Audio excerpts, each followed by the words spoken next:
بسم اللہ الرحمن الرحیم۔ السلام علیکم۔ اردو کہانی سینٹر میں خوش آمدید۔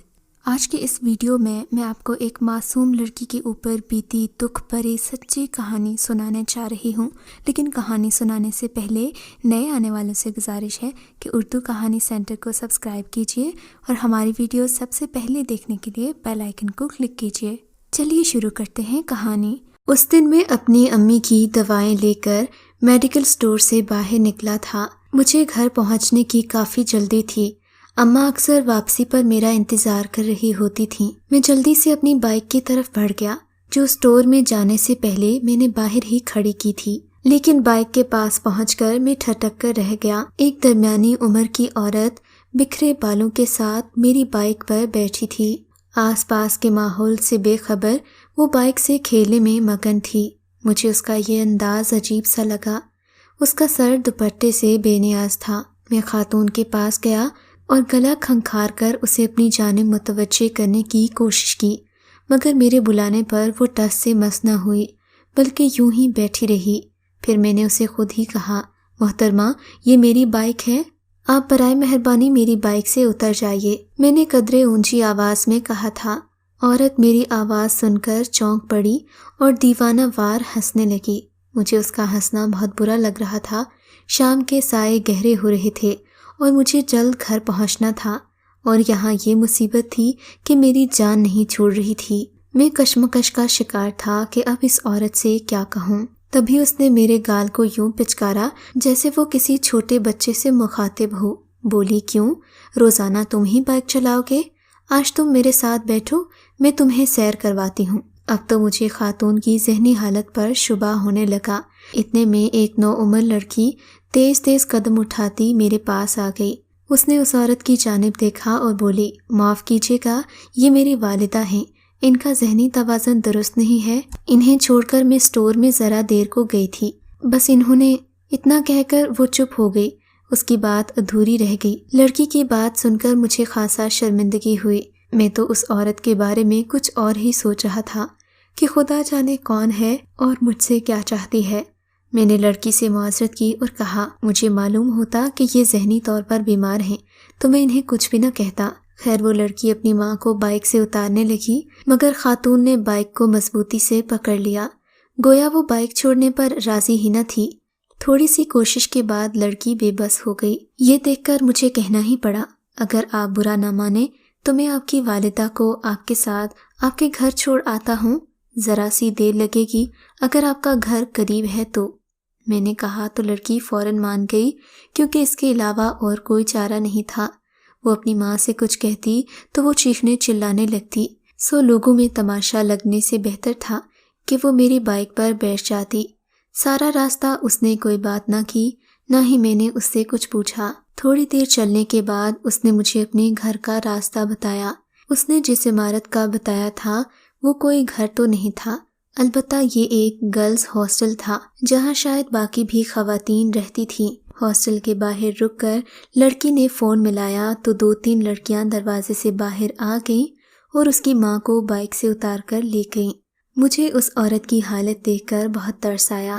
ساتھ ہی میں اس لڑکی کے بارے میں سوچنے لگا جو تھی تو بہت خوبصورت، مگر اپنی پاگل ماں کا سہارا بنی ہوئی تھی۔ اس کے بارے میں سوچتا سوچتا میں گھر آ گیا۔ اس کی آواز میں عجیب سی کشش تھی، یوں لگتا تھا وہ بولتی ہے تو چل ترنگ بج اٹھتے ہیں۔ اس کا معصومانہ انداز اور جھکی جھکی نگاہیں میں چاہ کر بھی بھول نہیں پا رہا تھا۔ اس کا ایک ایک انداز اور ایک ایک لفظ میرے ذہن پر یوں نقش ہو گیا جیسے میں اسے برسوں سے جانتا ہوں۔ میں نے اسے ذہن سے جھٹکنے کی کوشش کی اور خود گھر آ گیا۔ میں نے دوائیں بہن کو دیں اور اپنے کمرے کی طرف چلا گیا۔ آج مجھے بہت تھکاوٹ ہو رہی تھی۔ بیڈ پر گرتے ہی میں سو گیا۔ صبح آنکھ کھلی تو سب سے پہلا خیال اسی دشمن جاں کا آیا۔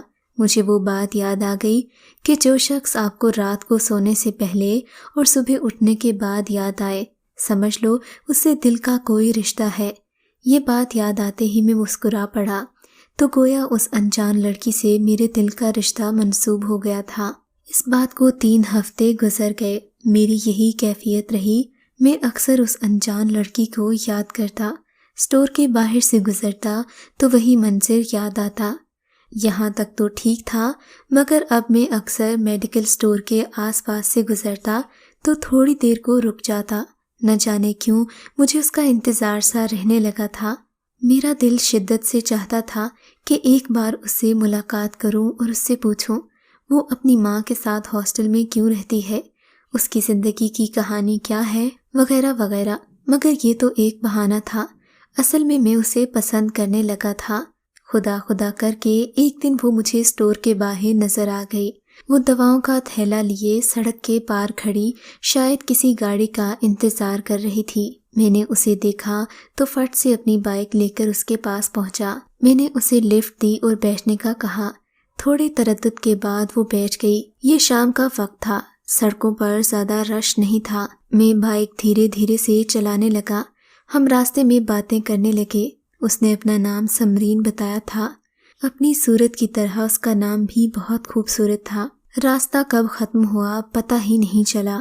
اس کا ہاسٹل آیا تو مجھے لگا میں آج ایک بار پھر اسے کھو دوں گا، مگر میں نے عقل مندی سے کام لیا اور اسے اپنے بٹوے سے کارڈ نکال کر دیتے ہوئے کہا، سمرین آپ یہ کارڈ رکھ لیجئے، اگر کبھی بھی مدد کی ضرورت ہو تو مجھے ضرور یاد کیجیے گا۔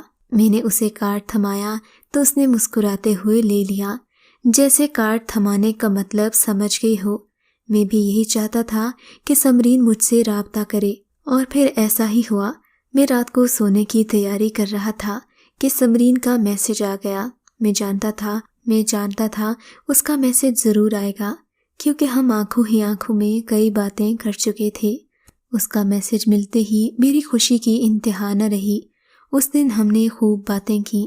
رات 11 بجے سے لے کر صبح 3 بجے تک ہم باتیں کرتے رہے۔ یہ باتیں کوئی خاص تو نہ تھیں، بس ایک دوسرے کی پسند ناپسند اور مشترکہ عادات و اطوار کے بارے میں بات ہوئی۔ شاید یہ پہلی ملاقات کا اثر تھا۔ ہم دونوں کے شوق اور عادات بالکل ایک جیسے تھیں۔ میں نے اسے بتایا کہ مجھے اس کی سادگی بے حد پسند آئی ہے، جبکہ اس نے وضاحت کی کہ وہ بچپن سے سادگی پسند ہے۔ اسے نہ ہی آج کل کے فیشن کے لیے وقت ملتا ہے اور نہ ہی وہ یہ سب پسند کرتی ہے۔ مجھے یہ جان کر بہت خوشی ہوئی۔ باتوں ہی باتوں میں ہم ایک دوسرے کو پسند کرنے لگے، اور پھر جان پہچان سے دوستی اور دوستی سے محبت تک کا راستہ کیسے طے ہوا یہ نہ ہی مجھے معلوم ہوا اور نہ ہی اسے احساس ہوا۔ اب ایک دوسرے کے بغیر رہنا ناگزیر ہو گیا تھا۔ میں آفس سے آتے ہی اس سے باتوں میں لگ جاتا اور رات دیر تک اس سے باتیں کرتا۔ وہ بھی میری منتظر ہوتی تھی۔ میں اکثر اس سے مذاق میں کہتا، مجھے تو لگتا ہے میری شادی ہو چکی ہے اور تم میرے آنے کی منتظر رہتی ہو۔ تمہاری وجہ سے میرا گھر آنے کا دل کرتا ہے، کیونکہ مجھے تم سے بات کرنا ہوتی ہے۔ اور بات بھی کچھ ٹھیک تھی۔ میں اب سمرین کو اپنی دلہن بنانا چاہتا تھا۔ میں نے اس سے اظہار محبت بھی کیا تھا۔ اس کی طرف سے تو کوئی اعتراض نہ تھا۔ اس کی صرف ایک ماں تھی، وہ بھی ذہنی طور پر معذور تھیں۔ ان کو تو آس پاس کی خبر نہ تھی، وہ بیٹی کے حال احوال کی کیا خبر رکھتیں۔ ایک بیماری نے انہیں اس حالت میں پہنچا دیا تھا، جبکہ سمرین کا یہ بھی کہنا تھا کہ اس کے والد کے ظلم و ستم سے تنگ آ کر وہ اپنی ماں کو لے کر اپنے گھر سے نکلی ہے اور اب ہاسٹل میں ہی رہتی ہے، کیونکہ باپ کے تشدد اور روز روز کے طنز اور طعنوں نے اس کی ماں کے ذہنی توازن پر برا اثر ڈالا تھا۔ اور شاید اسی وجہ سے مجھے سمرین سے محبت کے ساتھ ساتھ ہمدردی بھی تھی۔ یہ اس رات کی بات ہے جب اگلے دن سمرین کی سالگرہ تھی۔ میں نے سوچا سمرین کو سالگرہ کا سرپرائز دوں گا، سو میں نے امی سے بات کرنا تھی۔ اس دن جب امی دودھ کا گلاس لیے میرے کمرے میں آئیں تو میں نے انہیں پاس بٹھایا اور سمرین سے ملاقات کی ساری داستان سنا دی۔ میری بات سن کر امی کو سمرین سے خاصی ہمدردی ہوئی۔ کہنے لگیں، بیٹا اپنے بڑے بھائی سے کہہ کر اس کی ماں کا علاج کروا دو، ہو سکتا ہے کوئی بہتری آ جائے۔ امی شاید میری بات کا مطلب نہیں سمجھی تھیں۔ میں نے کہا، امی مجھے اس سے ہمدردی نہیں محبت ہے، میں اسے اپنی بیوی بنانا چاہتا ہوں، میں اس سے واقعی میں محبت کرنے لگا ہوں۔ میری بات سن کر امی کو جیسے بجلی کا کرنٹ لگا ہو۔ انہوں نے میرا ہاتھ پرے کیا اور بولی، تم جانتے تو ہو تم کیا کہہ رہے ہو؟ خدا جانے وہ لڑکی کس قوم کی ہو، اور پھر اس ندیدے خاندان میں تمہاری شادی کر دوں جس کا نہ کوئی آگے ہے نہ پیچھے ہے۔ کل کو تمہارے ساتھ کاندھا ملا کر چلنے والا کون ہوگا، یہ بھی سوچا ہے تم نے؟ کسی لڑکی کے بارے میں اتنی جلدی رائے قائم نہیں کرتے، اور تم نے یہ سوچ بھی کیسے لیا کہ تم یہ فیصلہ خود کرو گے؟ تمہارے والد نے افروز صاحب کی بیٹی سے تمہاری بات پکی کر دی ہے، اب ہم انہیں نہ کرنے سے تو رہے، وہ بھی ایک راہ چلتی لڑکی کی خاطر۔ اماں تو ایک ہی سانس میں مجھے سب کہہ گئیں، مگر مجھے امی کی باتوں سے سخت مایوسی ہوئی تھی۔ کیا کوئی ماں ایک عورت کے بارے میں اتنے صفاقانہ جذبات رکھ سکتی ہے؟ اس دن کے بعد سے میں نے ماں سے اس بارے میں کوئی بات نہیں کی۔ میں جانتا تھا وہ کسی صورت پگھلنے والی نہیں ہے، ایک بات کہہ دیتی تو پھر اس پر قائم رہتی تھی۔ میں تو سمرین کے بغیر جینے کا تصور بھی نہیں کر سکتا تھا۔ میں نے فیصلہ کر لیا تھا کہ سمرین کو لے کر علیحدہ گھر میں اس سے شادی کر کے رہوں گا، مگر اس کی نوبت ہی نہ آئی۔ اماں نے اپنے سر کی قسم دے دی، میرا مرا ہوا چہرہ دیکھو گے، اگر تم اس لڑکی کو بیاہ کر لائے تو سمجھو کہ ہم سے تمہارا کوئی تعلق نہیں ہوگا۔ اماں کی اس دھمکی پر میں واقعی سچ مچ میں ڈر گیا تھا۔ میں نے سمرین سے بات کرنا کم کر دی۔ وہ ہم جو گھنٹوں باتیں کیا کرتے تھے اب سمٹ کر چند منٹوں کی گفتگو پر رہ گئیں۔ جب بھی سمرین کال کرتی میں اسے یہی کہہ کر ٹال دیتا کہ آج میں بہت مصروف ہوں، تم سے بات نہیں کر سکتا۔ کچھ دن تو یوں ہی چلتا رہا، مگر پھر وہ بھی سمجھ گئی کہ میں اس سے بات نہیں کرنا چاہتا۔ وہ بھی چپ چپ سی رہنے لگی تھی۔ ایک دن میں آفس میں تھا کہ سمرین کی کال آئی۔ عموماً وہ آفس کے اوقات میں مجھے کال نہیں کرتی تھی، وہ جانتی تھی کہ میں ان اوقات میں مصروف ہوتا ہوں، مگر اس دن اس کی بار بار کال آ رہی تھی۔ میں میٹنگ میں تھا، اس کی کال اٹینڈ نہیں کر سکا۔ میٹنگ ختم ہونے کے بعد میں نے اسے دوبارہ کال کی، مگر اس کا نمبر بند جا رہا تھا۔ میں نے سوچا شام کو بات کروں گا، مگر اس سے بات نہ ہو پائی، اس کا نمبر مسلسل بند جا رہا تھا۔ اگلا ایک ہفتہ بھی ایسا ہی ہوتا رہا، میں اسے کال کرتا مگر اس کا نمبر بند ملتا۔ اب مجھے حقیقی معنوں میں پریشانی ہونے لگی تھی، مگر اس کا مجھے کہیں کوئی نشان نہیں مل رہا تھا۔ اس کے ہاسٹل میں جانے کی ہمت نہیں تھی کیونکہ وہاں خواتین رہتی تھیں۔ میں کس ناطے سے وہاں جاتا اور پوچھتا کہ سمرین کہاں ہے؟ یوں ہی 6 ماہ گزر گئے۔ اماں نے افروز انکل کی بیٹی سعدیہ کے ساتھ میری منگنی بھی طے کر دی۔ جلد ہی ہماری شادی کی تاریخ ٹھہر گئی۔ سعدیہ سے شادی کرنے پر میں ہرگز آمادہ نہیں تھا، مگر بڑوں کا فیصلہ تھا سو میں کوئی اعتراض نہ کر سکا۔ شادی کے بعد معلوم ہوا کہ میرے اور سعدیہ کے مزاج میں ہم آہنگی نہیں ہے۔ شادی کی رات ہی اس نے مجھ سے کوئی بات نہ کی اور طبیعت کی خرابی کا بہانہ بنا کر سو گئی۔ میں بھی اس سے بات کرنے کے لیے کون سا مرا جا رہا تھا۔ میں سمرین کی یادوں میں کھویا ہوا تھا۔ میں نے اس سے کوئی بات نہ کی۔ یوں ہی ہماری شادی کو 3 دن گزر گئے، ہم دونوں میں کوئی بات چیت نہ ہوئی۔ تیسرے دن سعدیہ کہنے لگی مجھے میکے چھوڑ آؤ۔ مجھے اس کی بات پر بھلا کیا اعتراض ہو سکتا تھا؟ اس کا وجود تو میں اپنے کمرے میں برداشت بھی نہ کرنا چاہتا تھا، سو میں نے اسے میکے چھوڑ دیا۔ جب میں اسے میکے چھوڑ کر واپس آیا تو امی میرا اترا ہوا چہرہ دیکھ کر سمجھ گئیں کہ میں سعدیہ کے ساتھ خوش نہیں ہوں۔ امی نے مجھے بہت سمجھایا اور اپنی محبت سے میرا دل موہ لیا۔ امی کی باتوں سے مجھے لگنے لگا کہ شاید اب مجھے اپنی شادی کے ساتھ نبھا کر دینا چاہیے۔ جو ہو چکا اب اسے واپس تو نہیں لایا جا سکتا۔ میں نے دل میں ٹھان لیا کہ اب امی کو کوئی تکلیف کوئی دکھ نہیں دوں گا، سعدیہ کے ساتھ اچھے طریقے سے رہوں گا اور اسے بھی اپنی محبت کے رنگ میں رنگ لوں گا۔